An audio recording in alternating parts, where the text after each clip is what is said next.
इसको सबसे पहले ग्लेबर नामी साइंटिस्ट ने इंट्रोड्यूस कराया। ग्लेबर,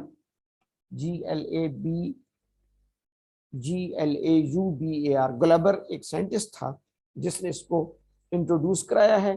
और फिर इसको बाकायदा होम्योपैथी में जो इसकी प्रूविंग की है वो डॉक्टर हार्टलब, डॉक्टर हार्टलब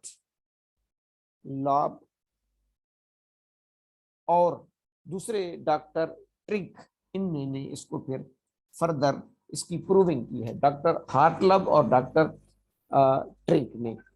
अगर मैं इसकी फर्दर प्रिपरेशन पे बात करूं, ये मेडिसिन प्रिपेयर कैसे की जाती है, तो इसमें 10 पार्ट्स पोटेशियम के लिए जाते हैं, 10 पार्ट्स पोटेशियम के, उसमें 8 पार्ट्स स्टिबियम के यानी एंटीमनी के डाले जाते हैं। 10 पार्ट्स पोटेशियम के, 8 पार्ट्स स्टिबियम एंटीमनी के, और फिर उसमें 75 पार्ट्स बॉइलिंग वाटर के। इसको हार्ड किया जाता है, फिर इसके क्रिस्टल्स बनाए जाते हैं, फिर उसको ट्रेचुरेट करके फर्दर पोटेंसीज बनाई जाती हैं। अगर मैं इसके कॉन्स्टिट्यूशन की बात करूं तो ये हाइड्रोजिनाइड कॉन्स्टिट्यूशन है, हाइड्रोजिनाइड कॉन्स्टिट्यूशन। जैसे हमारे कार्बोनाइड होते हैं जो कार्बन जिनकी बॉडी में एक्सेस होती है, नाइट्रोजिनाइड नाइट्रोजन के हवाले से है, ऑक्सीजिनाइड ऑक्सीजन के हवाले से है, हाइड्रोजिनाइड बेसिकली हाइड्रोजन और पानी, यानी इनकी बॉडी में वाटर एक्सेस होगा, इसलिए इनको हाइड्रोजिनाइड कॉन्स्टिट्यूशन कहा जाता है। इसकी अगर फार्माकोडायनेमिक्स पे हम बात करें, यानी इसका एक्शन कहाँ पे होता है, सीट ऑफ एक्शन या जिसको फार्माकोडायनेमिक्स कहा जाता है, तो वो म्यूकस मेम्ब्रेन्स और बिलखुसूस लोअर रेस्पिरेटरी ट्रैक्ट पर, LRT। जो याद रखने वाली बात है, क्लिनिक पे हम इसको मोस्ट प्रोबेबली जो प्रिस्क्राइब करते हैं वो रेस्पिरेटरी सिस्टम में, और रेस्पिरेटरी सिस्टम के रेस्पिरेटरी ट्रैक्ट को हम 2 पार्ट में डिवाइड करते हैं, अपर रेस्पिरेटरी ट्रैक्ट और लोअर रेस्पिरेटरी ट्रैक्ट। हमारा नोज, फेरेंक्स, लैरिंक्स, ये थ्रोट तक हमारा अपर रेस्पिरेटरी ट्रैक्ट है। नीचे जितना हमारा ब्रोंकियल ट्री है, जिसको हम लंग्स और ब्रोंकियल ट्री कहते हैं, जिसमें हमारे primary bronchioles, secondary bronchioles, tertiary bronchioles, terminal bronchioles, alveolar duct, alveolar sac, alveoli वगैरह, तो जितना भी हमारा लोअर रेस्पिरेटरी ट्रैक्ट है, लोअर रेस्पिरेटरी ट्रैक्ट, उसमें इसको स्पेशल इंपॉर्टेंट और अहमियत हासिल है। यानी हम इसको प्रिस्क्राइब किस सिस्टम में करते हैं, मोस्ट प्रोबेबली रेस्पिरेटरी सिस्टम में, और रेस्पिरेटरी सिस्टम की भी लोअर रेस्पिरेटरी एलिमेंट्स में, लोअर रेस्पिरेटरी सिम्टम्स में, लोअर रेस्पिरेटरी डिजीजेस में। जैसे अपर रेस्पिरेटरी में हमारे एलियमसीप आती है, ट्यूबरकुलिनम आती है, लोअर रेस्पिरेटरी में एंटामोनियम टार्ट आती है, स्टेनम आती है, हमारी बेसिलिनम आती है। तो ये लोअर रेस्पिरेटरी ट्रैक्ट की रेमेडी में शुमार इसका होता है। अब इसकी की नोट क्या है कि हम लोअर रेस्पिरेटरी ट्रैक्ट में इसको कब प्रिस्क्राइब करेंगे, इसकी की नोट क्या है। एक इसकी मोडेलिटी या डिजायर की नोट है, जिसको हम कहते हैं डिजायर।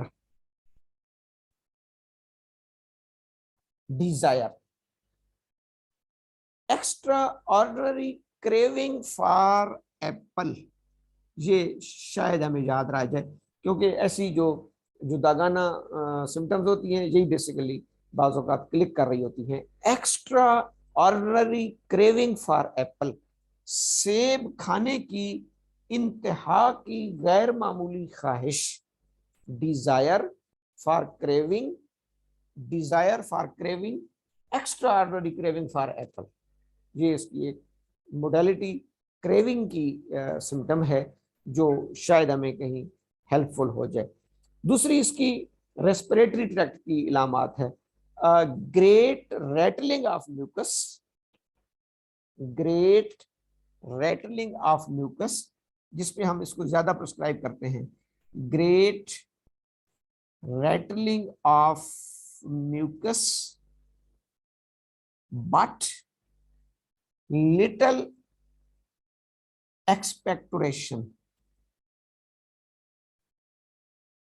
यानी मरीज के छाती में म्यूकस की, बलगम की, रेशे की रैटलिंग बहुत हो रही होती है, वो उसको खांसता है, खांस खांस खांस के, लेकिन एक्सपेक्टोरेट बहुत थोड़ा होता है, यही तो उसको तकलीफ दे रहा होता है।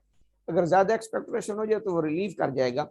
जितना वो खांसता है, जितनी वो कोशिश करता है, जितनी उसको रैटलिंग हो रही होती है, वो भी ये समझता है, और बैर से खांसी सुनने वाला बंदा भी यही समझता है कि शायद ये जब एक्सपेक्टोरेट करेगा तो बहुत कुछ बलगम को बैर फेंकेगा, लेकिन नहीं। Great rattling but little expectoration, ये इसका पॉइंट ऑफ आइडेंटिफिकेशन है बाकी मेडिसिन से। Great rattling but little expectoration, ज्यादा रैटलिंग करेगा, एक्सपेक्टोरेट बलगम को कम करेगा। अब इसमें पैथोलॉजिकली उसको निमोनिया भी हो सकता है, ट्यूबरकुलोसिस भी हो सकती है। मौजूदा सिनेरियो में हम इसको कोविड-19 में भी यूज कराते हैं, प्रिस्क्राइब करा रहे हैं, बिलखसूस इस पोजीशन में जब उसको ग्रेट रैटलिंग और लिटिल एक्सपेक्टोरेशन हो रही होती है। तो इसके साथ उसको दो सिम्टम्स और आती हैं। जब वो सांस लेता है तो सीटी बजने की आवाजें आती हैं, विजिंग साउंड्स, विजिंग साउंड्स। जब वो सांस लेगा तो सीटी बजने की आवाज आएगी, इतनी सीटी बजने की कि आप स्टेथोस्कोप से उसकी अस्कल्टेशन करेंगे तो भी आपको आएगी, बाज़-औक़ात तो वैसे भी उसके हर सांस के साथ आवाज प्रोड्यूस हो रही होती है। नहीं तो जब आप उसकी स्टेथोस्कोप से आप उसकी अस्कल्टेशन करेंगे तो वो बहुत ज्यादा नुमाया उसमें आ जाती है विजिंग साउंड्स, विजिंग साउंड। इसके साथ उसको शॉर्टनेस ऑफ ब्रेथ होता है, SOB, shortness of breath, dyspnoea यानी तंगियत नफस जिसे हम कहते हैं, shortness of breath, wheezing sounds, great rattling of mucus but little expectoration, ये इसकी स्पेसिफिक रेस्पिरेटरी सिस्टम की लामत है। इसी पे हम इसको ज्यादा फोकस करके प्रिस्क्राइब करते हैं। जैसे मैंने कहा कि डिजायर में हम एक याद रखेंगे, extraordinary craving for apple, extraordinary craving for apple, great rattling of mucus but little expectoration, wheezing sounds, shortness of breath. इस बेस पे हम इसको प्रिस्क्राइब करेंगे।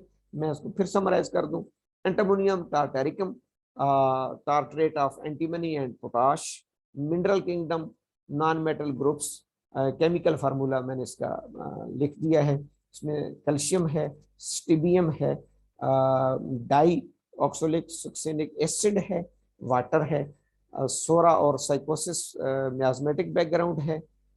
डॉक्टर हार्टलब और ट्रिंक्स ने इसको प्रूव किया है।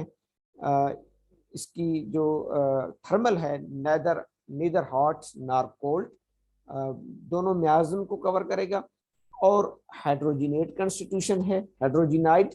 की नोट्स में क्या है, एक desire, extraordinary craving for apple, great rattling and little expectation. इस ड्रग पिक्चर को ज़हन में रखते हुए हम इसको प्रिस्क्राइब करेंगे, इंशाल्लाह इसके बहुत पॉजिटिव इफेक्ट हैं। Thank you, वस्सलाम।